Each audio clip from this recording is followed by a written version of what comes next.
Dober večer, cenjene gledalke, spoštovani gledalci. Moje ime je Aljuš Pertinač, do parlamentarnih volitev so samo še 3 dnevi, vi pa spremljate najbolj politično korektno oddajo slovenskih televizij.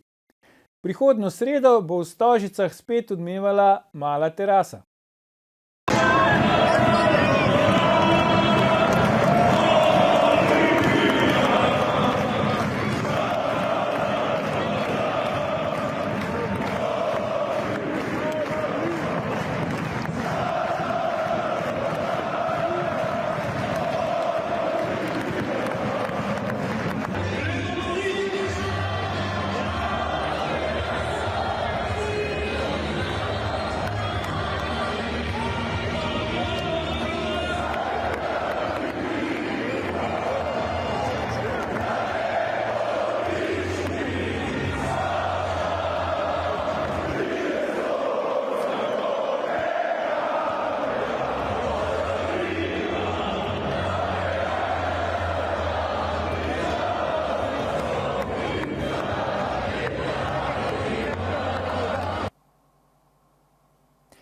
Cedevita Olimpija se je uvrstila v četrtfinale Eurocupa, kjer bo gostila turški Bursaspor, ki je sinoči presenetljivo izločil beograjskega Partizana.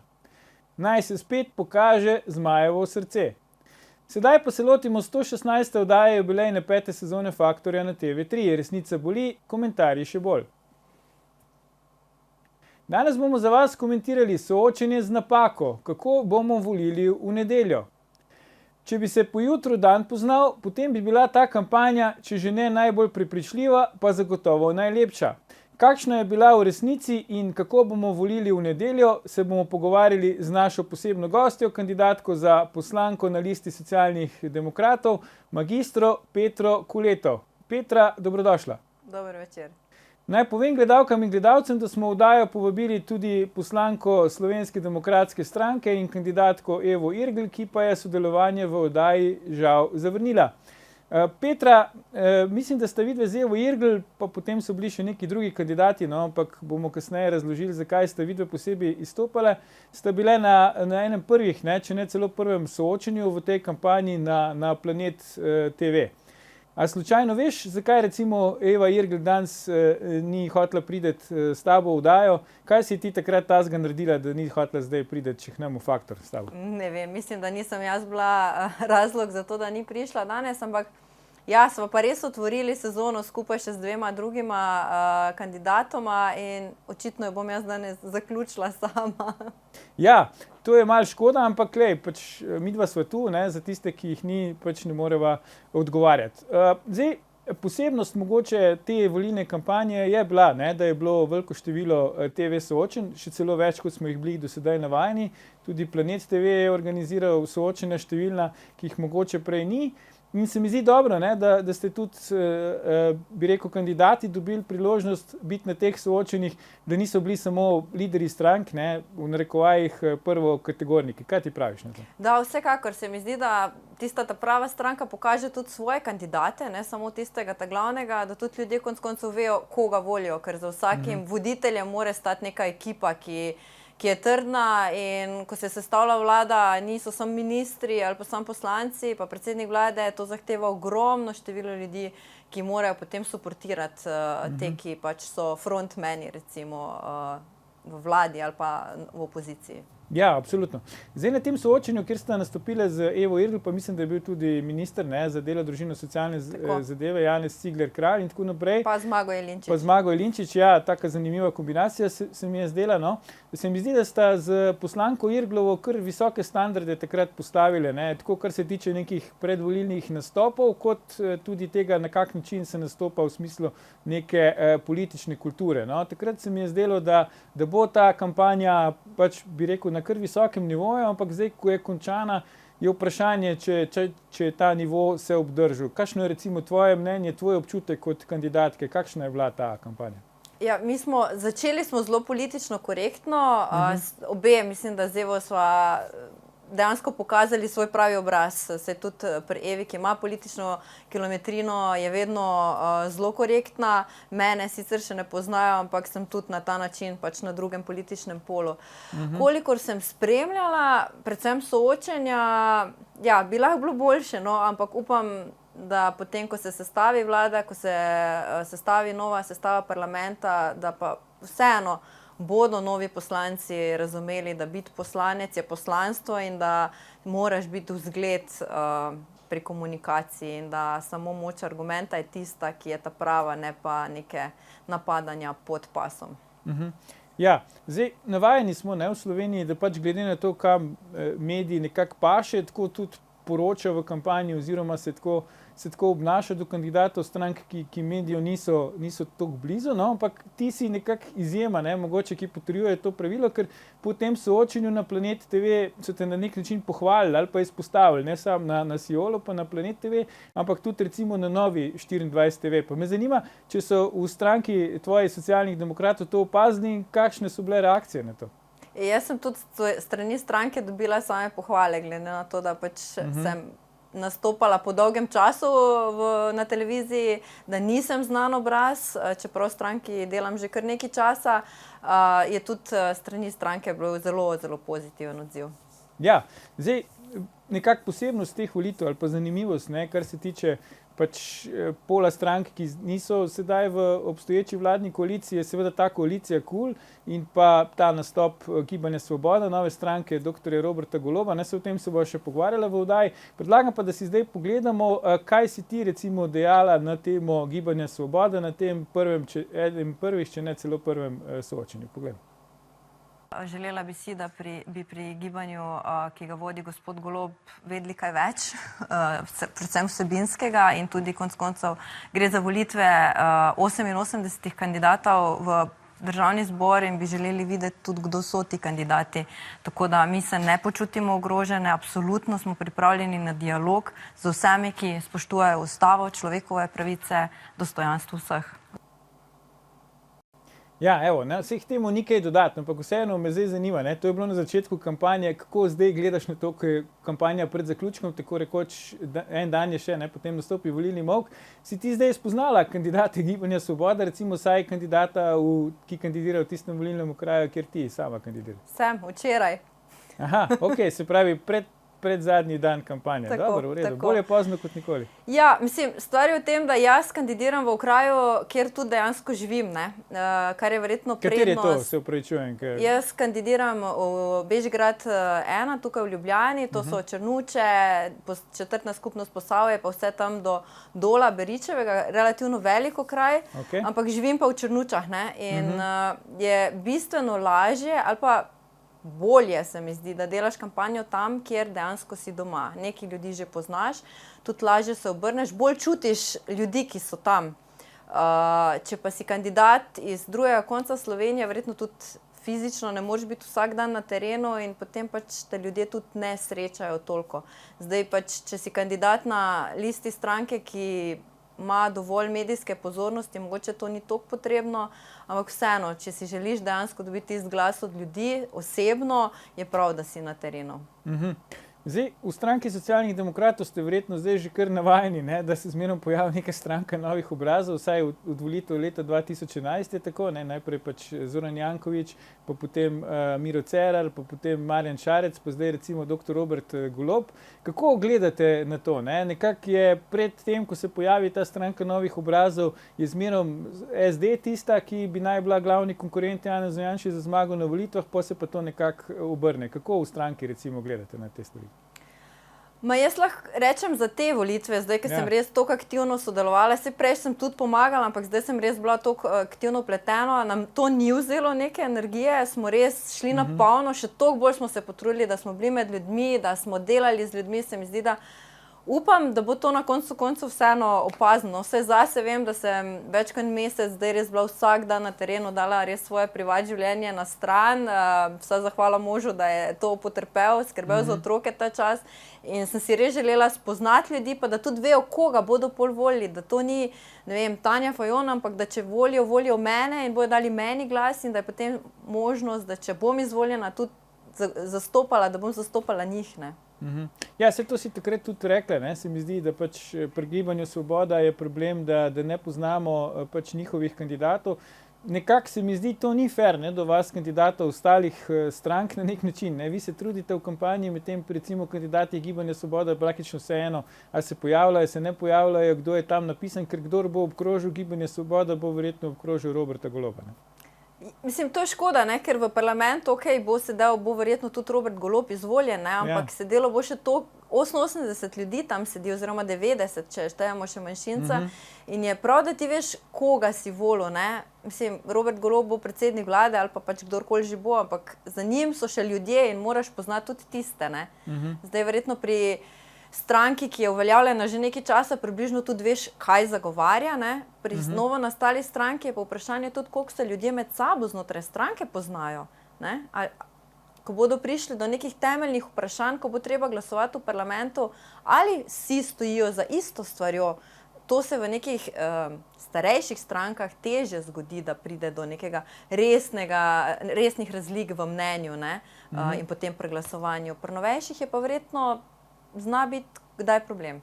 Zdaj, ti poznaš državni zbor znotraj tudi na ta način, da si bila vrsto let tam strokovna sodelavka v poslanski skupini Socialnih demokratov. Me zanima, če ti slučajno veš, ne, kroži pač ena zgodba, oziroma je krožila v času, ko je bil Miro Cerar predsednik vlade, da on še do konca mandata ni znal poimensko našteti vseh poslancev svoje poslanske skupine. To pa ne bi vedela.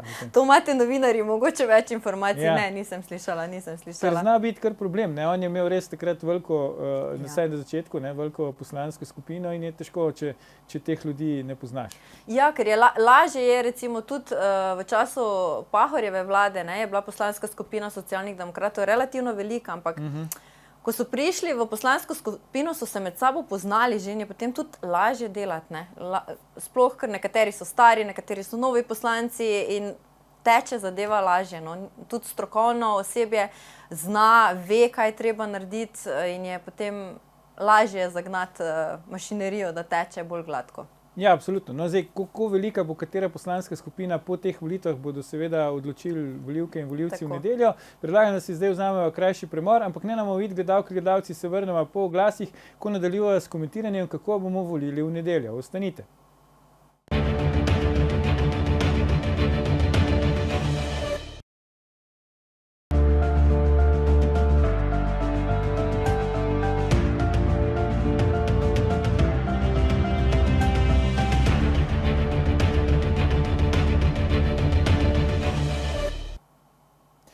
Dobrodošli nazaj. Z nami je še vedno naša posebna gostja, kandidatka za poslanko Socialnih demokratov, magistra Petra Kuleto. Pogovarjamo pa se o tem, kako bomo volili v nedeljo. Naj povem, da smo v oddajo povabili tudi poslanko Slovenske demokratske stranke, Evo Irgl, ki pa je sodelovanje žal zavrnila. Petra, ti letos prvič kandidiraš, ne, na volitvah za poslanko, čeprav vem, zakaj si se recimo ti odločila za kandidaturo, kaj te je prepričalo?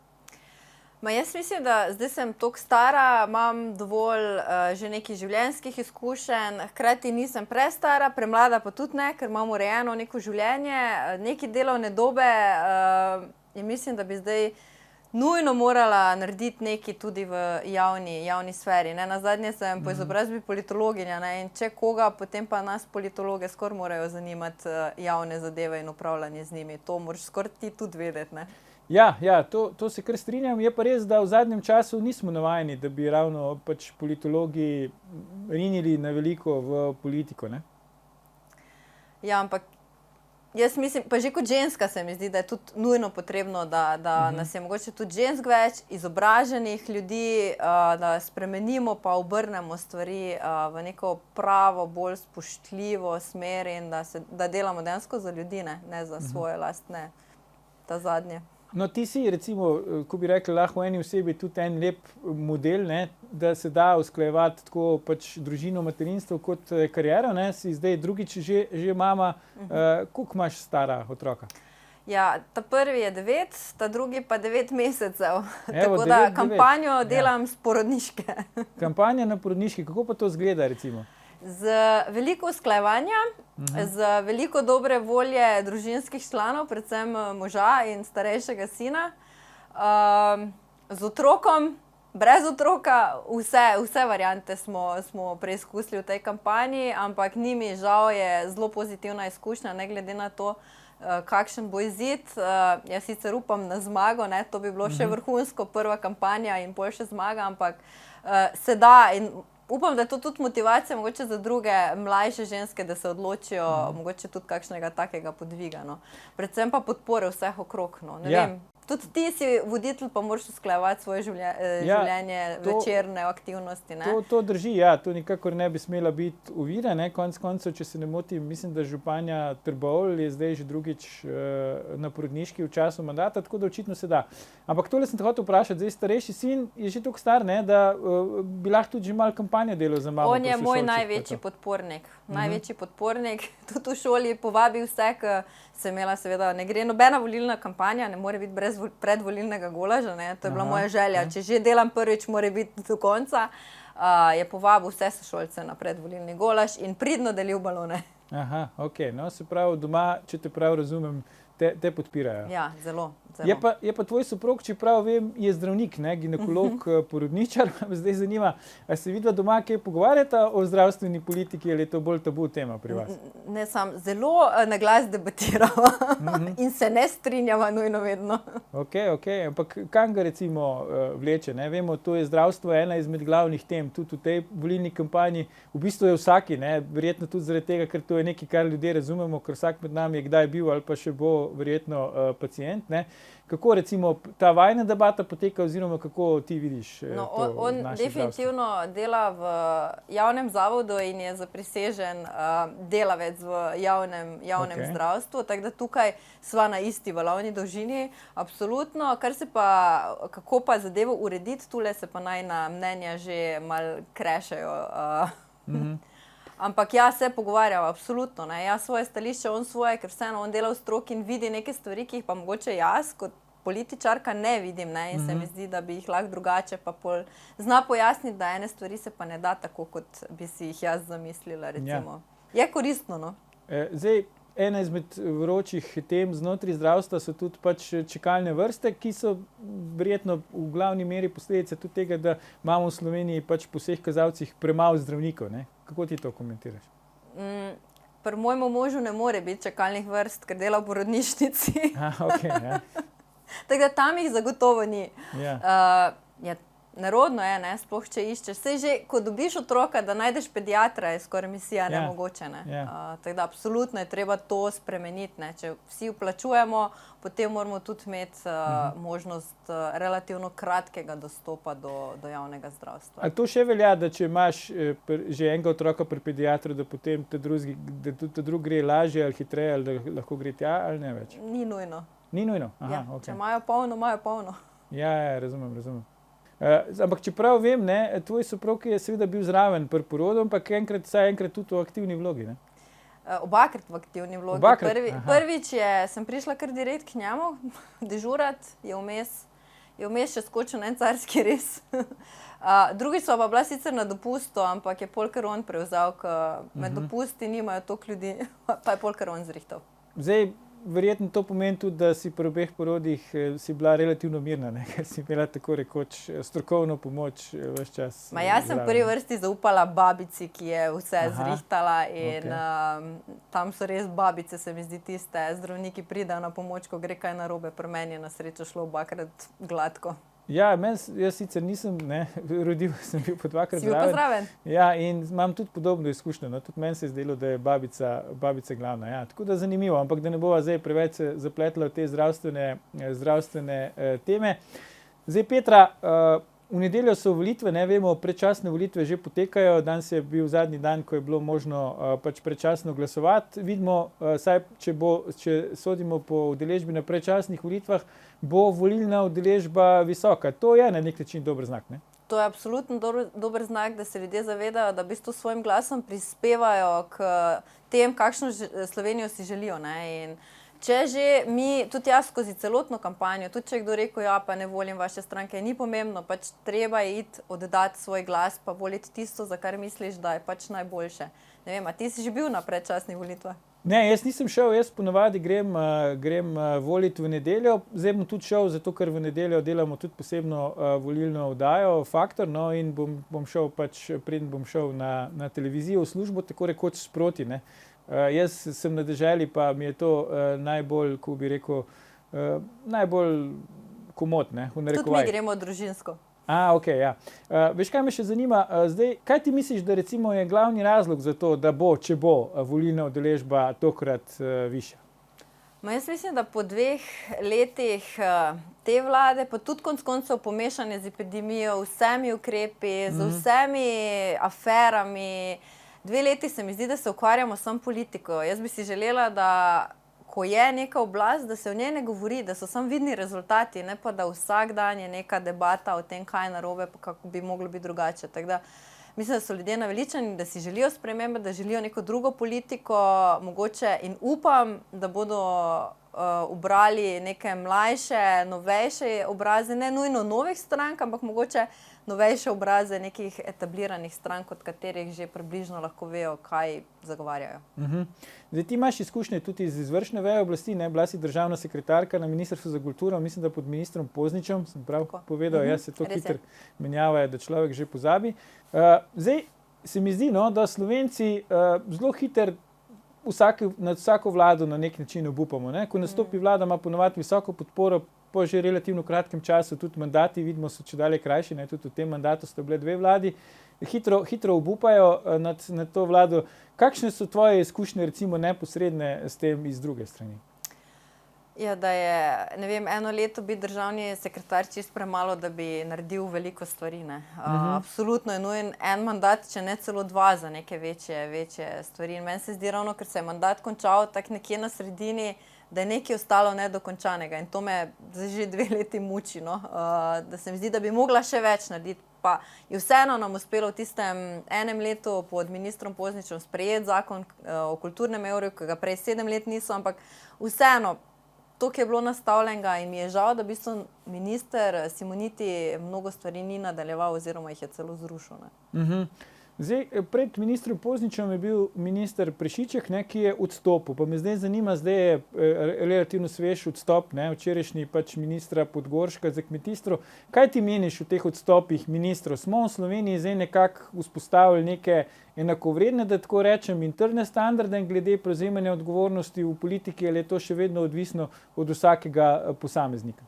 Jaz mislim, da je odvisno od vsakega posameznika, no. Jaz sem mogoče bila ministru Prešičku vpletena, ker sem bila takrat njegova vodja kabineta, pa vidim zadevo čisto drugače, ne.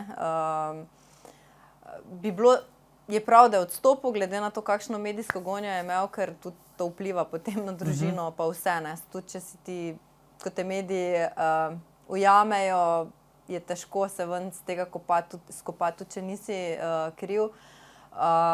Bi bilo treba, da prej odstopijo, pa da se potem zadeve razrešijo. Ne vem, jaz si ne želim, da bi me po medijih vlačili za neko stvar, sploh pa ne za neplačilo nečesa, kar je jasno, da je treba plačati, recimo. Ja, ampak saj verjetno se ti to ne dogaja, ali se motim, da greš iz hotela, pa ne plačaš. Še nikoli. Ja. To je nekaj, kar se nam ne dogaja, ampak mogoče se nam bo pa zdaj začelo, kaj pa vemo. No, bila si pa tudi vodja kabineta na Ministrstvu za obrambo, ne, ko je bila ministrica Andreja Katič, ne. Takrat pa recimo ona ni odstopila, ko so bili pritiski, da odstopi. Kaj pa je recimo tvoja izkušnja od takrat? Prav je, da ni odstopila. Minister je že odgovoren za celotno področje, ampak ne pa za vsak radiator. Saj je na različnih položajih, so ljudje, ki morajo biti odgovorni za posamezna področja in morajo najprej tisti opraviti svoje delo. Minister pa res ne more biti odgovoren za vsak pokvarjen radiator. Saj so zato ljudje. On se ukvarja z politiko, z vodenjem ministrstva in s tem, da zagotovi resorju finančna sredstva, ne. Takrat je bila tista afera z obutvijo vojakov, ne? Škornji. Kaj je pol bilo s tistimi Škornji? Verjetno so še zdaj v skladišču. Okej, dobro. No, mogoče pa kdaj še zmerom pridejo prav, ne? Tega nikoli ne vemo. Zdaj, Petra, nekako še preden je nastala ta formalna koalicija KUL, je vodenje Socialnih demokratov prevzela pač Tanja Fajon, takrat, ko je bila potem tudi na kongresu izvoljena za predsednico za poln mandat, je nekako napovedala naskok na zmago na volitvah, da bo ona predsednica vlade. Zdaj ankete tega več niti približno ne napovedujejo. Kaj se je recimo po tvoje spremenilo od takrat, da se danes ne pogovarjamo o tem, da bi bila Tanja Fajon glavna izzivalka Janezu Janši za zmago na volitvah? Ja, Robert Golob. V bistvu mediji so pozornost posvetili njemu, novi stranki, to se ni zgodilo prve volitve, smo ta fenomen videli že parkrat, verjetno ti, ko to spremljaš še bolj z drugega medijskega zornega kota. Jaz sem to videl že od znotri pa od zunije. No. Ampak me zanima, kako ti to vidiš, ker ti si zdaj, ti kandidiraš, ti si še v stranki, jaz nisem več, že kar nekaj let ne. Se pravi, ta fenomen novih obrazov, je to samo po tvoje pač problem tega, da se nov obraz pojavi in tega, da Slovenci nekako imamo radi nove obraze v politiki, omenila si že medije, ali je tudi težava v obstoječih političnih strankah? Zagotovo obe strani imata svoje težave. Obstoječe politične stranke svojo neko prtljago, ki jo volivci zamerijo, ampak vsaka stranka, ki obstaja že 30 let, verjetno je naredila dobro in tudi kakšno napako, ker vsi, ki delamo, naredimo tudi napake. Novejše stranke so pa tiste, brezmadežne in čiste, in ne moreš jim nič očitati in upaš, da mogoče pa bojo drugačne. Sej, upam, čeprav v primeru dr. Goloba mu marsikaj očitajo, ampak ni videti, da bi se to kaj poznalo pri podpori tej stranki. Ja, ampak se tudi prejšnjim novo ustanovljenim strankam ni poznalo na rezultatu. So naredile dober rezultat oziroma na tej levi opciji so zadnje volitve zmagale. Ja. Zdaj, obstaja koalicija KUL in obstaja Gibanje Svoboda Roberta Goloba. Recimo, da pač te stranke, katere bojo že prišle v parlament, dobijo večino v državnem zboru in sestavijo vlado. Ti imaš izkušnje, kako je bilo biti v vladi, ki jo je podpirala tudi stranka Levica. Sicer ni bila del koalicije, ampak je imela vlada nek poseben sporazum s to stranko. Kakšne so te tvoje izkušnje sodelovanja z stranko Levica? Jaz mislim, da prvo, kar bo treba res trdno koalicijo sestaviti in pač se zavedati, da si del koalicije in da vsaka koalicija že ime pove, da zahteva neke kompromise, da izseljevanje ne obrodi sadov, obrodi kvečje menjavo vlade. In prvo morajo biti resno del koalicije, ne z nekim sporazumom, malo ja, malo ne. Ampak mislim, da smo se vsi na napakah prejšnjih vlad naučili, vsaj ta leva opcija, in upam, da gremo z izkušnjami, slabimi izkušnjami naprej in naredimo najboljše. Ja, zdaj mnogi pravijo, vemo, čaka nas energetska kriza, verjetno potem posledično tudi gospodarska, zaradi vojne v Ukrajini in drugih razlogov in tako naprej. Rabimo neko trdno vlado, dobro bi bilo, če bi vlada, to se verjetno strinjaš, katerakoli že bo imela pač tudi cel mandat. Absolutno, ja. A je tudi po tvoje pomembno, da bi ta vlada bila ne blokovska, se pravi, da bi bila vsaj kakšna stranka tudi iz druge strani noter. Vemo, imeli smo te izkušnje v času, ko je žal že pokojni Janez Drnovšek sestavljal vlade, takrat so bile vlade načeloma bolj stabilne, kot so danes, ne sicer zmerom, ampak vendarle.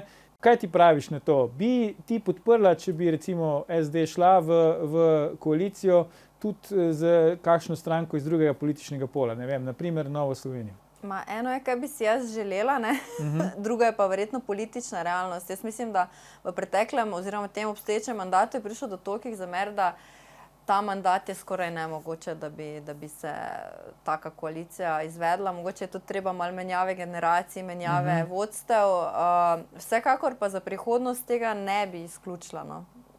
Smisel je, da delamo drugače, da se povezujemo in konec koncev vsi, ki delajo v javnih zadevah, delajo za dobrobit Slovenije in državljanov in pač se je treba pogovarjati in najti neko srednjo pot in rešitev, ki bo dobra za vse. Zdaj, ko smo gledali tebe pa pač poslanko Irglovo SDS-a na tistem soočenju na Planet TV, smo nekako dobili občutek, da bi se lahko v marsičem dogovorile. Si tudi ti imaš ta občutek, ste ve ženske, mogoče malo bolj tu, ko bi rekel, se lažje kaj dogovorite, kot pa mi moški?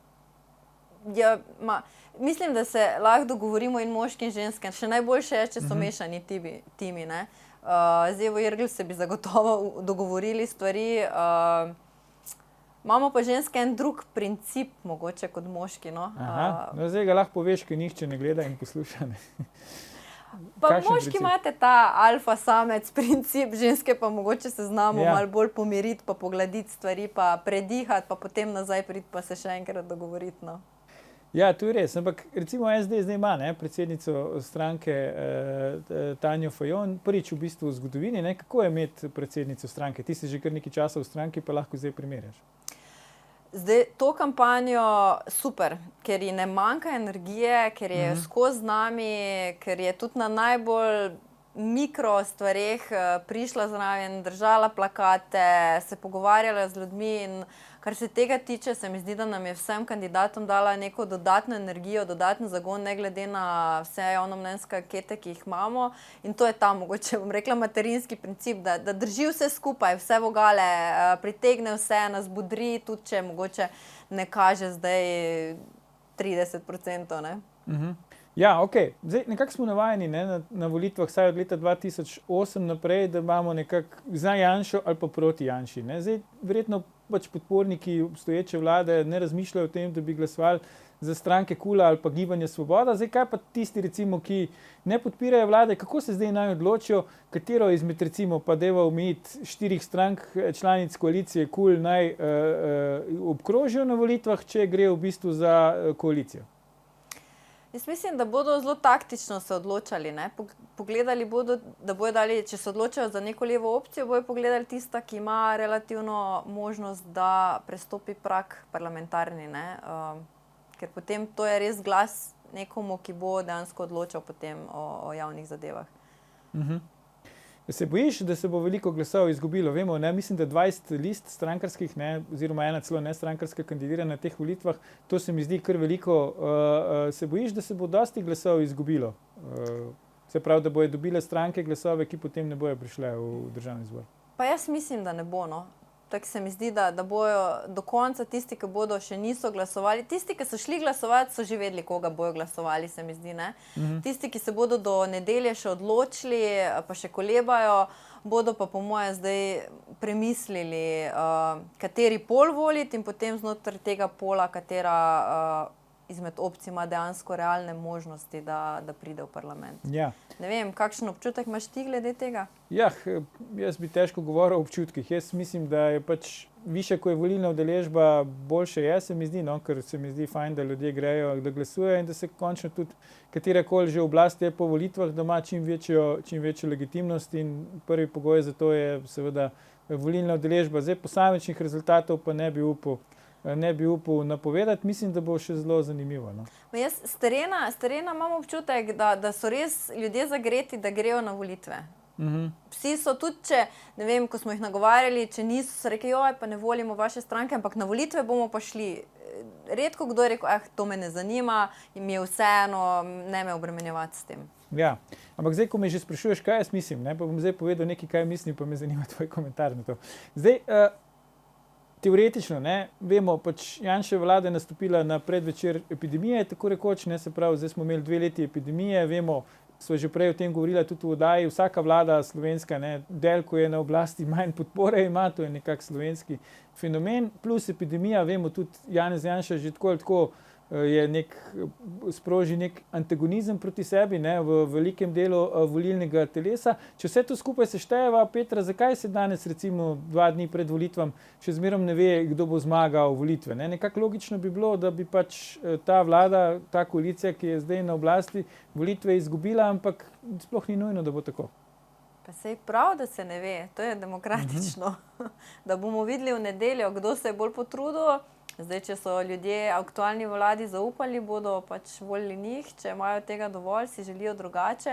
Je pa vsekakor, katerakoli vlada bo zdaj nastopila, sestavila večino, ne bo priljubljena vlada, ker bo veliko ukrepov neprijetnih verjetno treba sprejeti, sploh na področju zdravstva bo treba veliko narediti in mislim, da bo tej vladi podpora hitro padla, katerakoli že bo, ker Ja, bodo ukrepi nepriljubljeni. Kar verjetno niso najboljši obeti, niti za vlado, niti sicer. Ne?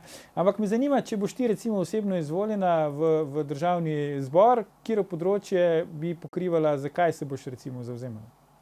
Ja, moja področja tradicionalno, zdaj, ker sem bila državna sekretarka, je kultura eno izmed tistih področij, ki ga bom zagotovo spremljala, ker se mi zdi nujno potrebno, da se mu posveti pozornost, ker brez kulture tudi ni nekega naroda.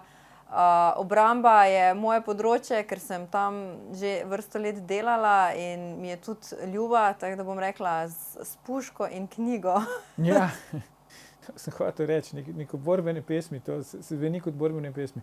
Ampak te vseeno moram vprašati, glede kulture. Zdaj, prej si nekratko omenila, da minister Simoniti ni nadaljeval nekih začrtanih politik pa ukrepov, ki ste jih vi začrtali pred tem, ampak vseeno, v tem mandatu je bilo dosti polemik okrog kulturnih delavcev, umetnikov in tako naprej, ali to so to neki paraziti, ki so samo pripeti na državne jasli ali ne, kakšna je ta kulturna produkcija, je to politično pogojeno, kdo dobiva državni denar, kdo ne. Kaj ti praviš recimo na to, z to svojo osebno izkušnjo, ko si delala na Ministrstvu za kulturo? Da ima Slovenija vrhunske kulturnike, odlično vseh področji in bi si želela, da bi vsi ti, ki tudi v tujini uspejo, da bi jih v Sloveniji prepoznali in bi jim dali potrebno veljavo in tudi sredstva, da lahko še naprej razvijajo svoje talente. Absolutno. Brez kulture ne gre. Jaz v 2 letih epidemije, kaj sem pogrešala, najbolje bilo, da grem v gledališče.